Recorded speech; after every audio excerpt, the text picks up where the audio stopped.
Donald Trump taking his case, President Donald Trump taking his case to the social media, and it's like the left, and look, I want to make this statement. I'll finish my thought here. It's like the left is having a tizzy fit because, he's doing what basically social media thought they could rule, if you will, the communist existence that they have planned for this country. So given the fact that Donald Trump, and I have said this, and I said it 14 months ago, now 15 months ago, I believe that Donald Trump is God's prosecuting attorney.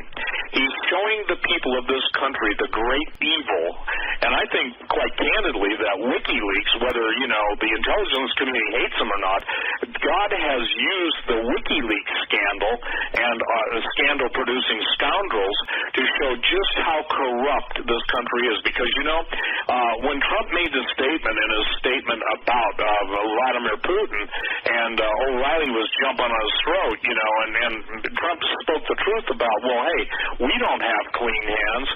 That's the truth. Yet even it seemed like to me that O'Reilly was trying to say, well, no. So the point is that when you can go on hidden in your evil, it has to be stopped. And so all I'm saying is this: I don't know how long God has given us, but I pray that the people, especially the Christians, get it in their hearts and get it on their knees and let faith come into their confession of faith and believing that that God has given us the answer to our prayers, but it also has thrust everyone now into the battlefield. When you see the riots and you see some girl with a Trump hat on, I mean, if you're going to be a Trump hatter, I pray you're a 3rd degree, 4th degree black belt or a Cobb McGraw teacher, okay? I'm serious. Because, again, you cannot deal with insane people with an argument. It just doesn't work. And when now you hear that a professor's out bragging about punching people and knocking them out, I just pray, seriously, and I'm not kidding, I pray that you get the bikers who are real bikers that go in there and set the record straight. Someone says, well, are you saying, Steve, that you are advocating violence? No, I'm saying this.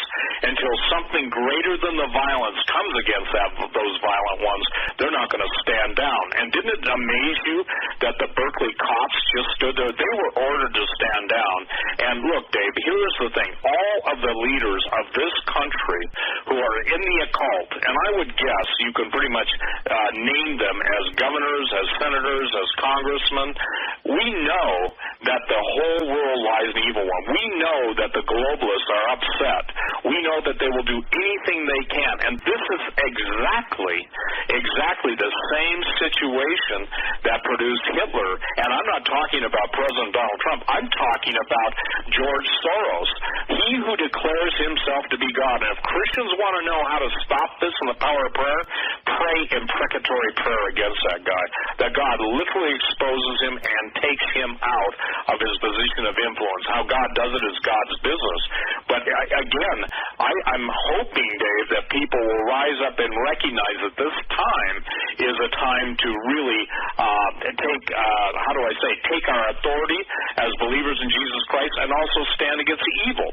So, back to the Antarctica. The reason everybody is going down there of consequence, religious, political, and scientific, is that they are going to be making a collective announcement. The United Nations is failing, and God bless Donald Trump. God bless him when he said we got to get out of the UN. That is the most useless organization in the world that is bent on America's destruction, and we're paying for it. We're paying for it. So, the League of Nations was a failure. The United Nations will be a failure. And it will take the presence of the literal devil embodied on this earth to bring it together. But they need their third world war. So when I see rhinos, Republicans in name only, rattling the saber to go to war with Russia, especially how dare they, knowing that they're the ones that voted for the disarmament under Obama. And does that not also speak highly to cognitive dissonance? Look, we went to war with the Germans, and we thought they were a vanquished enemy in the Antarctic Sea, okay, in 1947, Operation High Jump, aircraft carrier, submarine, all of the supply ships, et cetera, and we ended up coming back within about 9 months because we got our tails kicked. And that's when everything changed in the world. That's when, obviously, we started seeing advancements in science and everything. So if you control the world from an unseen location, and in my case, I believe it's empire beneath the ice. By the way, most people don't know this, but just as we have HAARP in Alaska at Gakona, G-A-K-O-N-A, and don't let anyone kid you, that's never been shut down. That's just the official lie. There's the equivalent of a ionospheric heater in the southern hemisphere.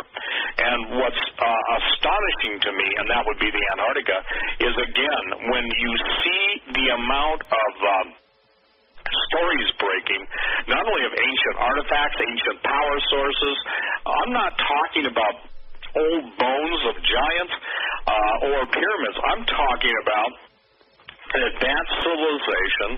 I'm not talking about a bunch of old dead guys or dead things.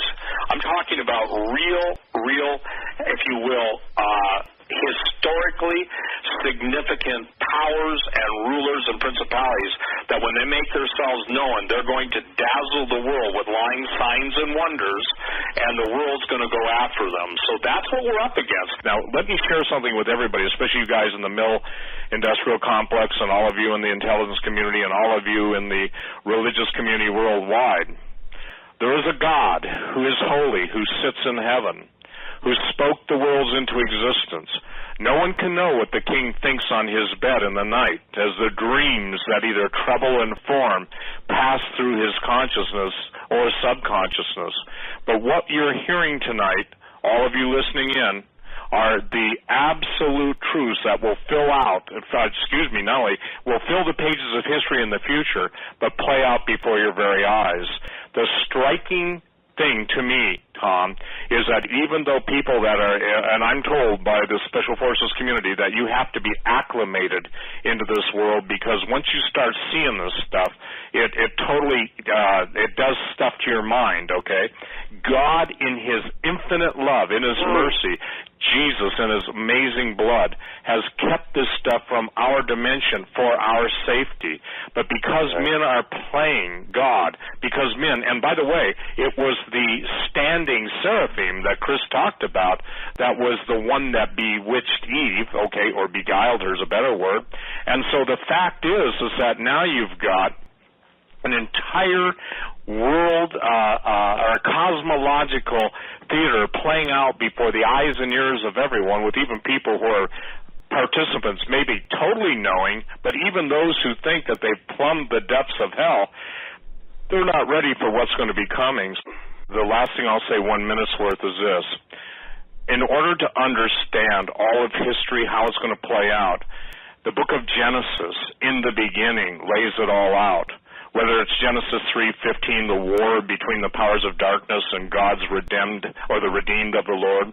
And I would just encourage people who really want to get a handle on this, that when I was led to go back and do Genesis 6 Giants Volume 2, it was because there were facts and things I did not know that were not to be revealed at that time. I'm not saying God couldn't reveal through someone else. I'm just saying it wasn't revealed. So I'd encourage everybody to get that book, because it will answer your questions. And then you couple it. See, where I left off, look at this. God raises up. The point is that, I would encourage all of you from all over the world, even those of you guys that think, you've bought the party line, at least you owe it to yourself and your souls for eternity to see if these things be true.